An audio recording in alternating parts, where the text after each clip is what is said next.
Diamonds from local and international De Beers operations come to Gaborone, where accredited buyers then have an opportunity to view and purchase what's on offer.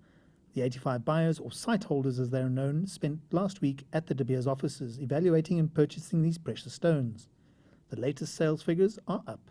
So the number was 660 million, building really on very good sites in January and February this year.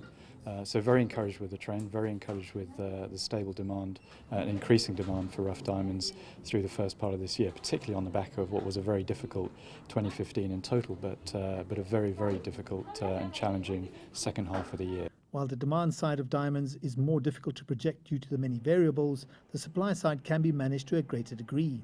By far the largest provider of De Beers diamonds comes from the Zwaneng mine in Botswana. They are currently bringing their latest development online. It's known as Cut 8. Cut 8 is continue to do very well. By 2016, we're on track to ensure that Cut 8 becomes the main ore source for the Botswana and Zwaneng mine. The group has sunk around $2.4 billion into this project at the Zwaneng mine. It's probably the biggest cut that we've ever undertaken.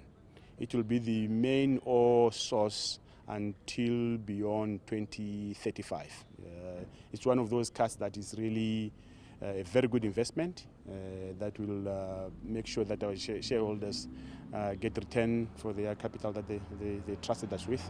The projections for 2016 sales will most likely follow previous cycles, with a lull in demand mid-year and the sales picking up later in the year.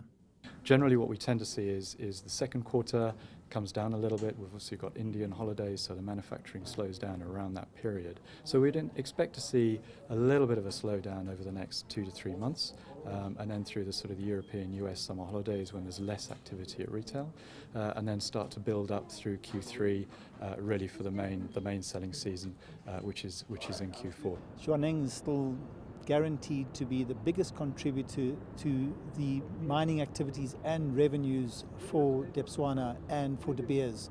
It's all good news here. I'm Angelo Coppola for CCTV at Zwaneng in Botswana.